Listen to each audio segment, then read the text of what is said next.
90%는 완전히 잘못된 위원님, 그거는 현실을 저는 오독할 수밖에 없는 겁니다. 장관- 알았습니다. 네네. 여전히 그 저걸 인정을 안 하시는 아니 말할 기회를 안 주시고 그냥 뭐 알았다고 하시면 말씀만 하시고 지나가면 어떻게 합니까? 법무부에서 와서도 장관님 예. 네, 수고 많으십니다.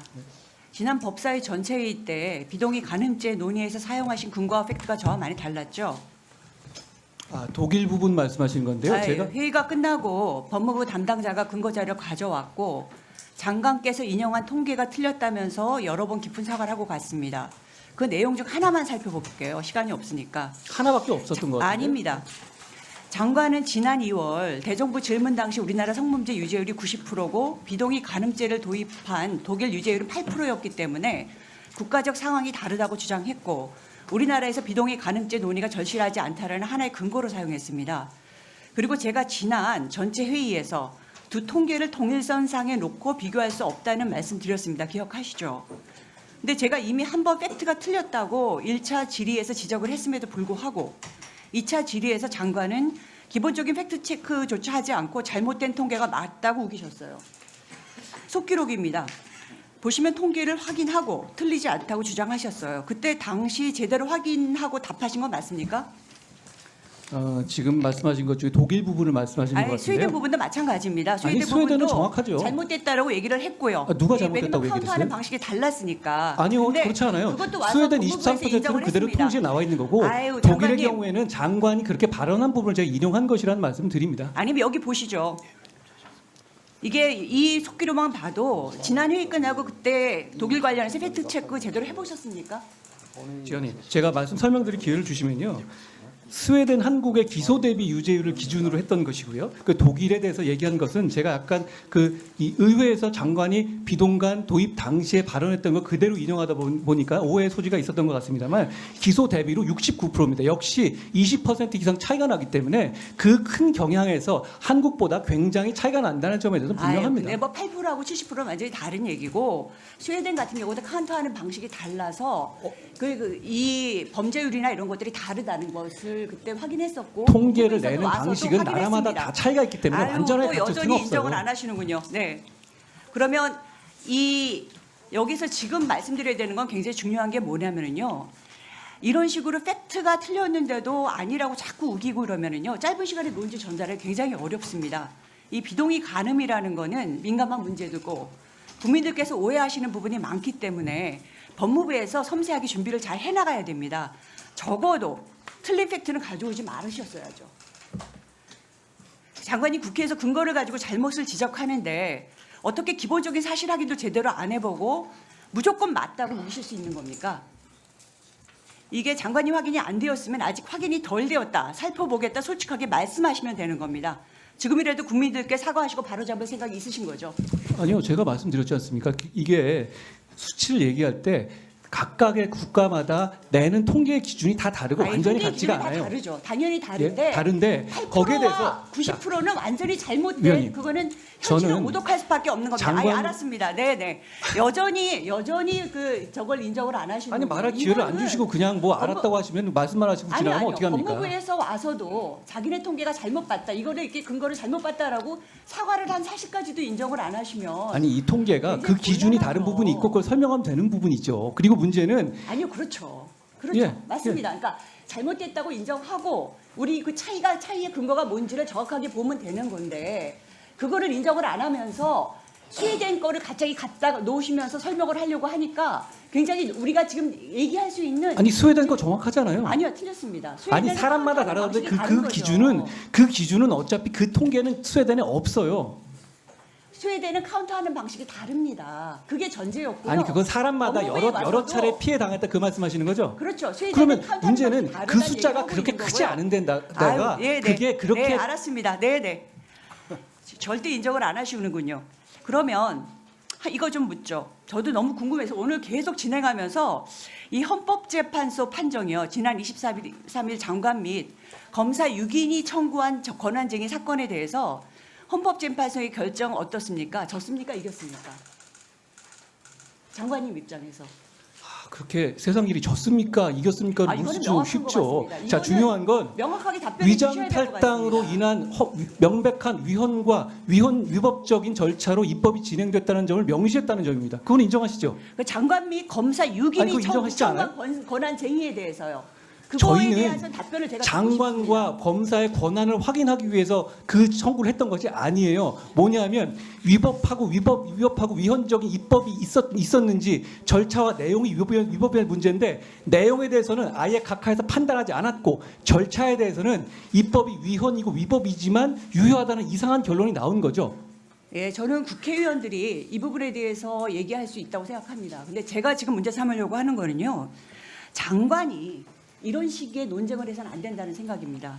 아니, 장관이 왜 얘기를 하면 안 됩니까? 제가 작년 8월부터 법사위회를 통해서 장관께 청구인 자격이 없다고 지적했었는데요. 그 아니, 위원님이 이유는 지적하시면 하시면 안 되나요? 잠깐만 좀 들어보시죠. 이게 국민의 목소리라고 생각하고 좀 들어보시죠. 저는 이게 헌재가 여러 번 수사권의 입법 정책 차원의 문제라는 취지의 결정을 낸 바 있고요.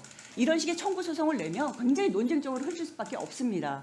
근데 이런 논쟁적 갈등적 것을 장관이 주도하는 게 저는 가장 큰 문제라고 생각합니다.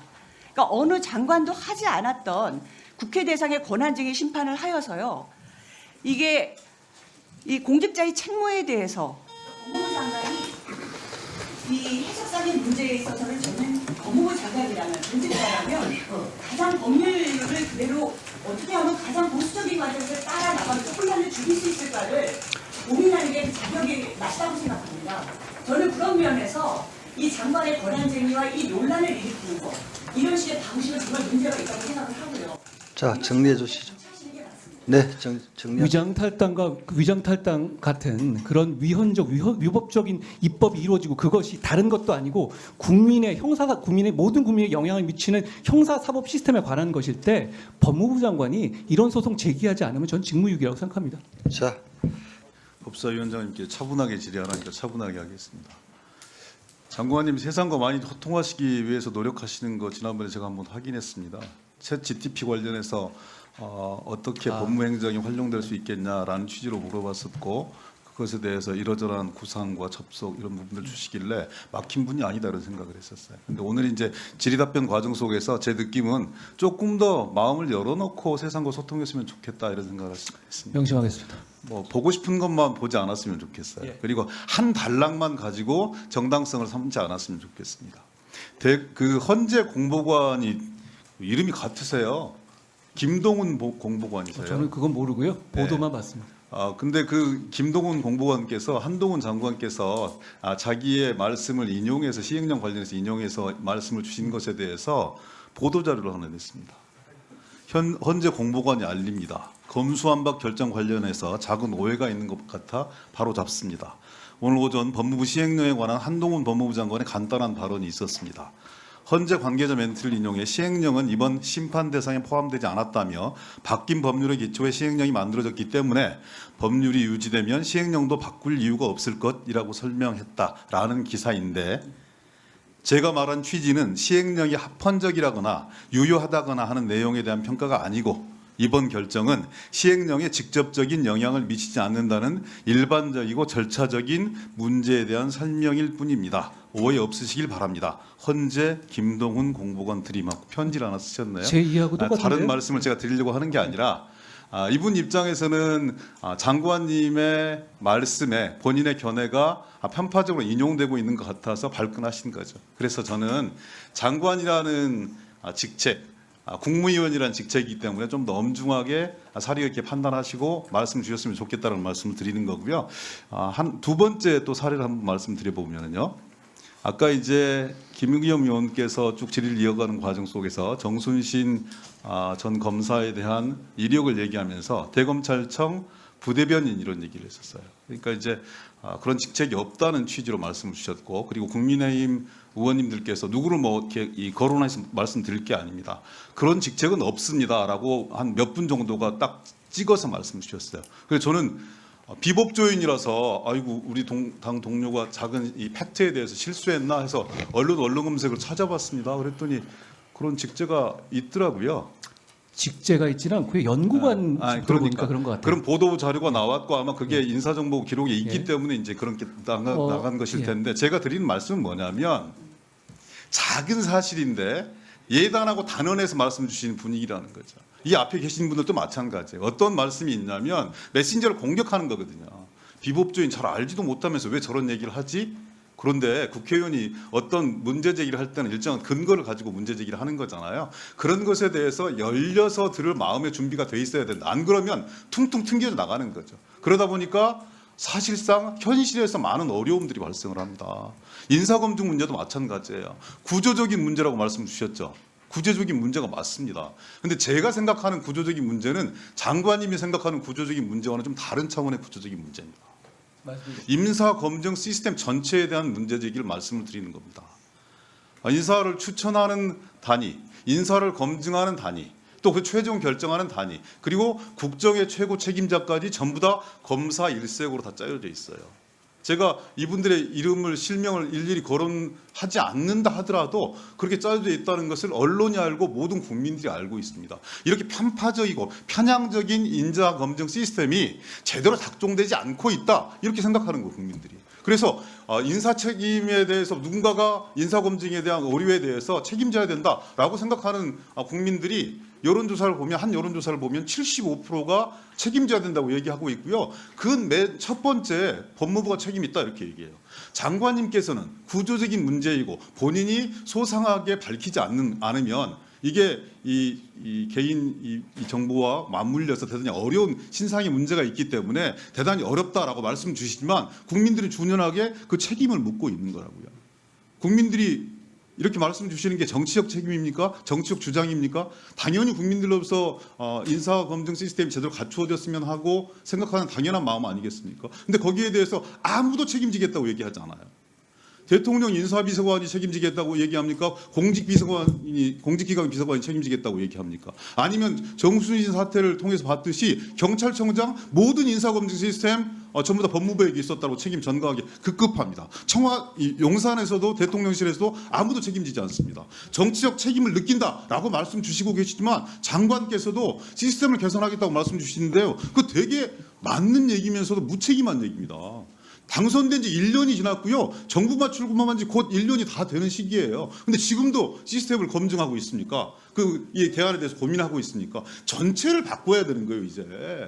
그리고 그 책임에 대해서 적어도 국정을 함께 책임지고 있는 국무위원인 각별한 정치적 위상을 갖고 있는 한동훈 장관께서는 좀 더 엄중하게 국민 앞에 사과하고 정치적 책임을 져야겠다고 말씀 주셔야 되는 게 당연한 목소리 아니겠습니까? 국민들의 이런 목소리를 대신해서 국회의원들이 질의를 드리고 있는 겁니다, 장관님. 여기에 대해서 적어도 인사검증 1차적인 책임자로서 국민 여러분께 엄중하게 사과하셔야 된다고 생각합니다. 말씀해 주십시오. 말씀드린 것처럼요. 이게 지금까지의 구조적 문제이긴 하지만 제가 이 문제에 대해서 깊이 책임감을 느낀다는 말씀을 여러 차례 드렸고요. 이걸 뭐 누구한테 넘길 문제는 아닙니다. 제가 그리고 소상의 상황을 설명드렸던 부분이고, 그리고 위원님께서 말씀하신 여러 부분들 중에서 제가 들을 만한, 그러니까 이게 듣고 경청할 만한 부분이 많이 있습니다. 저도 듣고 잘 생각해 보겠습니다. 국민 여러분께 진심으로 사과드린다는 말씀 한마디 하시기가 그렇게 어렵습니까? 제가 충분히 말씀드렸다고 생각합니다. 아니, 사과하신다는 말씀은 안 하셨죠. 이런 정도가 되면 대통령께서 직접 사과하기 어려운 문제라고 하면 인사검증 1차 책임자인 법무부 장관께서 공식적이고 공개적으로 이런 회의를 통해서 국민 여러분께 입장을 표명하는 게 옳다. 위원님, 제 말씀을 이렇게 듣고 싶으시면 저는 그렇게 생각합니다. 이 문제가 어떻게 됐고 어떤 문제가 있고, 그리고 이 문제는 이 시스템화에서는 이 인사검증이라는 업무 자체의 본질상 반복될 수도 있다고 생각합니다. 그렇지만 이 부분에 대해서 국민들께서 눈높이를 알고 있고요. 여기에 대해서 이게 저희가 걸러내지 못한 결과가 나온 점에 대해서 제가 책임감을 깊이 느끼고 제가 국민들께 그 점을 사과드립니다.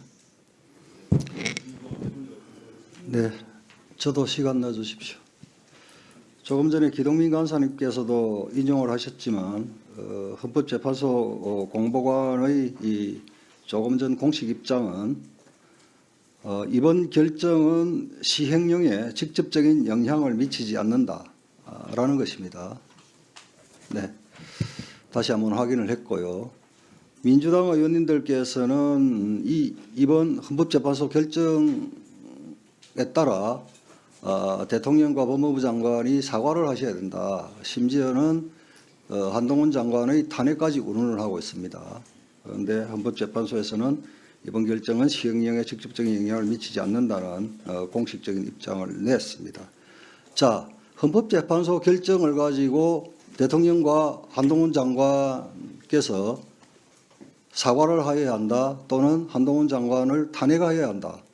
그러면 작금의 이재명 대표는 뭘 해야 합니까? 뭘 해야 한다고 생각합니까, 장관님? 네? 재판관 수사에 성실히 응해야 한다고 생각합니다. 자, 이 검수완박법이 작년 4월 27일 날 안건조정위에서 통과된 법이 법사위에 통과된 법과 다릅니다. 그런데 당일 본회의에서 처리할 때는 더 엄청난 사건이 생겼죠. 뭐냐? 형사소송법에서 이의 신청권을 갑자기 폐기해버립니다. 장관님, 이 국민들께서 억울한 일이 있다. 불법이라고 확인했을 때 의지하는 데가 법 아닙니까? 그렇습니다. 그래서 고발하는 것 아닙니까? 예. 정작 고발을 했는데 사건 수사가 엉터리다. 이의 제기 못하면 어떻게 됩니까? 이렇게 되면 일단 그 말씀하신 것처럼 부실 수사가 날 가능성은 더 커지는 게요. 누구를 견제 효과가 없거든요. 누가 리뷰되지 않는다는 경우에 있어서는 사실 그 사람의 능력이라는 이런 걸 떠나서 리뷰되지 않는 사안에 있어서는 아무래도 좀 덜 보게 되지 않습니까? 그런 구조적 이유로 그동안에 검찰이 리뷰하도록 해놓은 것인데 그 과정을 아무런 이유 설명 없이 없앤 것이고 그 피해가 말씀하신 것처럼 공익고발이라든가 장애인이라든가 아동에게 집중돼서 더 문제라고 생각합니다. 자, 그러한 리뷰 절차를 아예 갖지 못하도록 하는 나라가 있습니까? 저는 없다고 봅니다. 자, 그렇다면 이 대한민국 헌법재판소는 이게 실질적으로 엄청난 위헌이거든요. 그렇지 않습니까? 저는 이 부분에 대해서가 위헌이라는 점에는 대단히 많은 분들이 법률가들이 공감할 거라고 생각합니다. 그러니까요.